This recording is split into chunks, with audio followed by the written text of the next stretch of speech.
in photography, just because something works doesn't necessarily mean it's going to look good.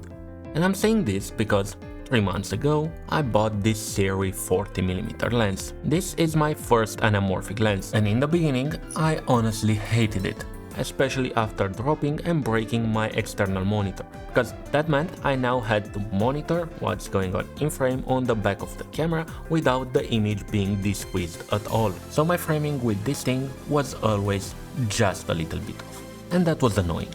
But that's not the biggest problem. You see, this lens is sold as an APS-C lens, but it can actually cover a full frame session, admittedly with some vignetting, but you're not seeing a black circle around your photos, so I thought it would be okay. But the reality, it's a bit more complicated. Because I mounted an APS-C lens on a full frame camera, I was getting a much wider field of view than I originally signed up for when buying a 40mm lens. And this meant that I was getting a lot more of the background in frame, so I felt the need to get closer to my subject. But because of that, I also ran into problems with autofocus because I was running against the minimum focus distance. So not the best experience there.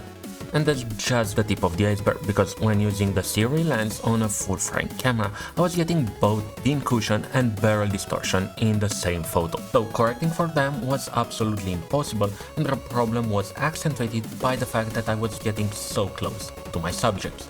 But the worst offender was the shape of the bokeh balls, because let's face it, I'm the type of the guy who buys an anamorphic lens for the shape of the oval bokeh, and I didn't get that. And I don't mean that they are not oval, because they're not round, but they are ugly, and towards the edges of the frame they're getting smaller because of the vignetting and the distortion, because that also plays a role in the shape of the bokeh balls, and towards the edges of the frame it's all looking like a total mess. But if you're actually mounting this on an APS-C camera, or at least put your full frame camera in APS-C mode, you're gonna get really nice bokeh balls after you step down the lens to around f2.8. And on top of that, you get to play with this aperture ring,